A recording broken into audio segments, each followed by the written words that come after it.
To get the proper hoop, there are 3 things on a checklist that you need to go over every time. Number 1, the proper tension inside of my hoop. Now once I have that proper tension, I need to make sure it is laid over the proper stabilizer. And if I have the proper tension and the proper stabilizer, am I using the correct hoop?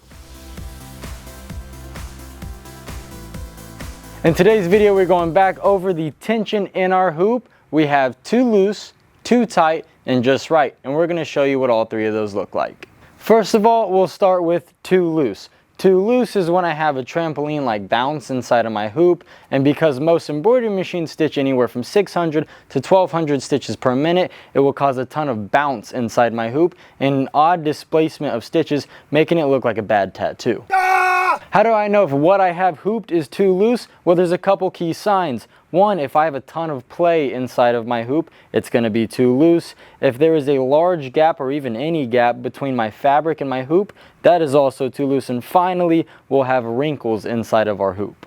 Next, we'll move on to what does too tight look like. This is especially important for things like knits or jerseys. If I have to stretch my material to get it in my hoop, when I'm done embroidering, all of that stretched out material is going to cave back in on the design, causing a super pucker that nobody likes around their embroidery. Things to look for to know my hoop is too tight. Well, we'll start just like I mentioned. If I have to stretch my stuff to get it in there, it is too tight. If it feels like a table when I touch it, it's too tight. Ultimately, the biggest key is if this top part of my hoop is trying to pop out every time I put it in my machine, it is way too tight. I'm going to get a terrible result. And lastly, what does a hoop that is just right look like? So we will have a little bit of bounce just like when it's too loose, and we will also have no gap just like when it's too tight. But we will not have those 2 things if it is too loose or if it is too tight together. So that is what we're looking for when we have a hoop that is done just right. Pro tip, as in every video, we're using some small accessory that helps us out with the video, and in today's being how to properly tension our hoops, we are using the hoop mat. What this hoop mat does is ensures a stable bottom part of my hoop so it's not sliding around. We've all hooped on our cutting table or our dining table and that hoop slides everywhere, and it's extremely hard to get a proper hooping when that hoop is sliding. So with this mat, I can keep my bottom hoop stable and drop my top hoop right in and get the perfect tension. We'll start with my favorite, the jack of all trades of stabilizers, and that is a cutaway. Cutaway is good for a little bit of everything, and it's extremely strong stabilizer that can be put behind the majority of projects, and you just cut it away after you're done. Next will be the most commonly known stabilizer, and that is a small tearaway. A tearaway is, again, just like it sounds. I tear it away after my project is done. But something I need to know about tearaway is going to be quite a bit thinner than cutaway, so sometimes I have to use 2 layers. And when I use those 2 layers, I do not want to lay them directly on top of each other. I want to go with the grain and lay them perpendicular to each other.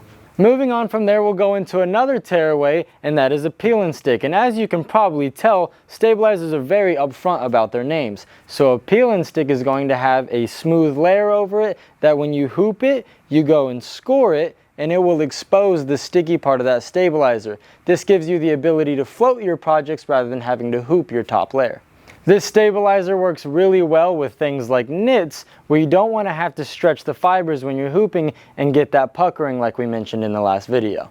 And rounding out our 4 core stabilizers that we have here today, we will have sew and wash. As patches are on the rise in popularity right now, this is going to be the stabilizer you want to use. It is a super thin stabilizer, so you do typically use 3 to 4 layers when making those thick patches, but it does an awesome job at that. While we have learned a lot about these 4 stabilizers, there are a ton of stabilizers out there, and it's really impossible to take a deep dive on every single one of them. So if you do have some confusion, you do have a tool like this. This is the embroiderer's compass. All you have to do with this tool is select the kind of fabric that you're embroidering on, and it will tell you the best kind of stabilizer, the best kind of needle, and if you even need a topper. And selecting the proper hoop is really the easiest part of our hooping process, and it is as simple as selecting the smallest hoop that my design will allow. What this is going to do for me is eliminate my margin for error, or at least massively reduce it. And it's also going to save me on stabilizer. I'm not having to hoop a 9x14 hoop for something like a 4x4 design. For example, if I'm doing a logo on an adult size t-shirt, I might think of, okay, well, I have an adult size t-shirt, so I need an adult size hoop, and that's really not our case here. If our logo's this big, I don't need to go with the big mama of hoops.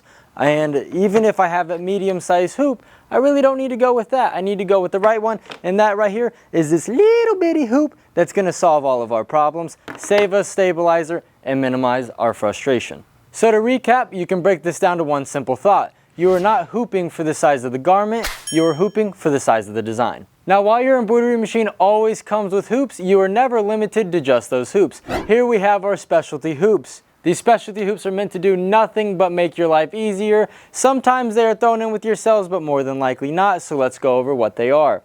Here we have the repositional hoop. This is for our clamp frame style machines, something with a limited hoop space standard. And what it is meant to do is you start with the top 2 clamps, do your top half of your design, transition to the bottom, and then you can do your bottom. We move on to our magnetic hoop for our slide-in hoop recognizing machines, and all this hoop is going to do is allow you to slide the magnets out and get that perfect amount of taut every time.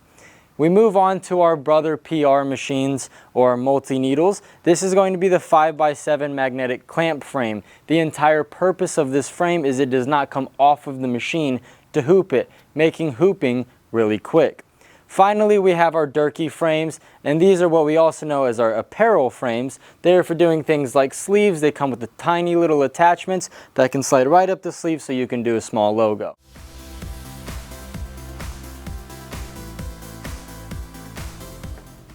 Oh, hey guys, it's me again.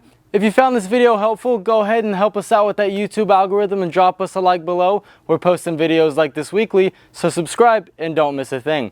We're constantly looking for new topics to cover, so if you have something you're curious about, go ahead and leave a comment below. Thank you. We'll see you next time.